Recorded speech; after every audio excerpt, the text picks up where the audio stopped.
بیٹا ماشاءاللہ تمہارے ابو بہت نیک انسان تھے، اللہ انہیں جنت میں جگہ دے۔ ان کی ڈیتھ کے بعد یہ پہلا رمضان آیا ہے۔ وہ ہر سال راشن تقسیم کیا کرتے ہیں غریبوں میں۔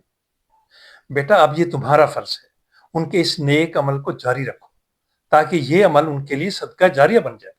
آپ ٹھیک کہہ رہے ہیں انکل، میں کل ہی راشن کے ڈبے تیار کرواتا ہوں اور ان گھروں میں بھیجوں گا جہاں پہ والد صاحب بھیجا کرتے تھے۔ شاباش بیٹا، مجھے تم سے یہی توقع تھی۔ تم اختر کی نیک اولاد ہو، اور نیک اولاد والدین کے لیے صدقہ جاریہ ہوا کرتی ہے۔ جی بالکل، آپ صحیح کہہ رہے ہیں، بس آپ میرے لیے دعا کریں کہ میں بھی بابا کی طرح نیکی کے کاموں میں بڑھ چڑھ کر حصہ لوں اور لوگوں کی دعائیں سمیٹوں۔ شاباش بیٹا، نیت صاف ہو تو منزل آسان ہو جاتی ہے۔ اچھا بیٹا، اب میں چلتا ہوں، راستے میں سے افطاری کا سامان بھی لینا ہے۔ اللہ حافظ۔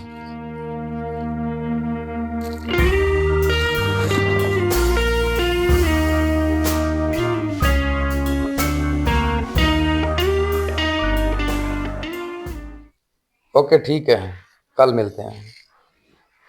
انور چاچا، جی صاحب جی۔ اچھا یہ بتاؤ، بابا جن غریب گھروں میں رمضان میں راشن دیا کرتے تھے ان گھروں کا آپ کو پتہ ہے؟ جی صاحب جی، بڑے صاحب جن 10 گھروں میں راشن بھیجا کرتے تھے مجھے ان کا پتہ ہے۔ انور ایسا کرو، یہ میں آپ کو پیسے دیتا ہوں 20,000 روپے، 10 راشن کے ڈبے بنوا کے ان گھروں میں دے دو۔ ٹھیک ہے صاحب جی، اب آپ بے فکر ہو جائیں، میں خود جا کے 10 ڈبے بنوا کے ان گھروں میں دوں گا اور ان سے کہوں گا کہ صاحب کے لیے مغفرت کی دعا بھی کریں۔ چلو ٹھیک ہے انور، اب میں چلتا ہوں، مجھے کچھ کام ہے، آپ یہ راشن کے ڈبے بنوا کے کل ان کے گھروں میں دے دینا۔ جو حکم آپ کا صاحب جی، آپ بے فکر ہو جائیں۔ واہ بھائی واہ، میری تو لاٹری ہی نکل آئی۔ اوہ صاحب نے کون سا مجھ سے ان پیسوں کے بارے میں پوچھنا ہے، کچھ دن تو میرے سکون سے گزریں گے، رمضان کا خرچہ بھی نکل آئے۔ بڑے صاحب زندہ تھے، رمضان شروع ہوتے ہی خود ہم غریبوں کے گھر راشن دے جاتے تھے۔ اب اس نفسا نفسی کے دور میں کون ہم غریبوں کا خیال رکھے گا؟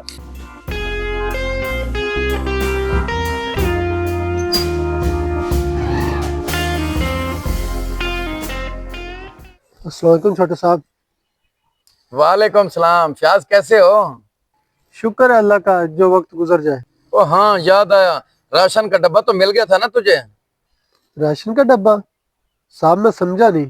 میں نے انور کو پیسے دیے تھے اور اسے کہا تھا کہ راشن بنوا لو، اور جن گھروں میں بابا دیا کرتے تھے وہاں جا کے دے آئے۔ مجھے لگتا ہے انور نے آپ سے 2 نمبری کی ہے۔ بڑے صاحب زندہ تھے تو راشن کے ڈبے خود گھر لے کے آتے ہوتے تھے، مگر اب تو بس انتظار ہی رہ گیا ہے۔ اچھا تم فکر نہ کرو، میں لیتا ہوں خبر اس انور کی۔ اس کا مطلب یہ ہوا کہ اس نے باقی لوگوں کے ساتھ بھی ایسا ہی کیا ہوگا۔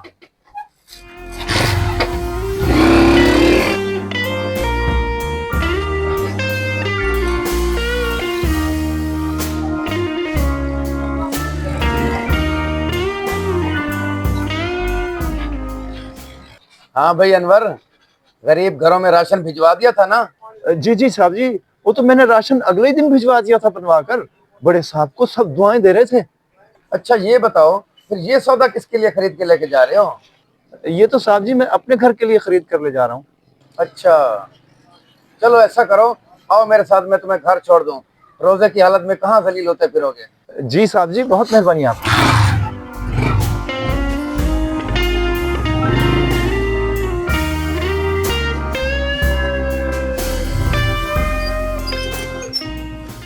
صاحب جی آپ مجھے فیاض کے گھر کیوں لے آئے؟ میرا گھر تو اگلی گلی میں ہے۔ میں سمجھا تم فیاض کے گھر کا رستہ بھول گئے ہو، میں وہ گھر دکھانے کے لیے آیا ہوں تمہیں۔ کیا مطلب صاحب جی آپ کا؟ میں سمجھا نہیں۔ ابھی سمجھ آ جائے گی آپ کو۔ اچھا ہوا فیاض تم ادھر ہی مل گئے، ہم تمہارے گھر تمہیں ملنے ہی آئے تھے۔ خیریت صاحب جی؟ ابھی کل ہی تو آپ سے ملاقات ہوئی تھی۔ میں انور کو ساتھ لایا ہوں، اب یہ راشن اپنے ہاتھوں سے خود تمہیں دے گا۔ چلو انور راشن دو اس کو۔ یہ سامان صاحب جی، یہ تو میں… جو کہا ہے کرو۔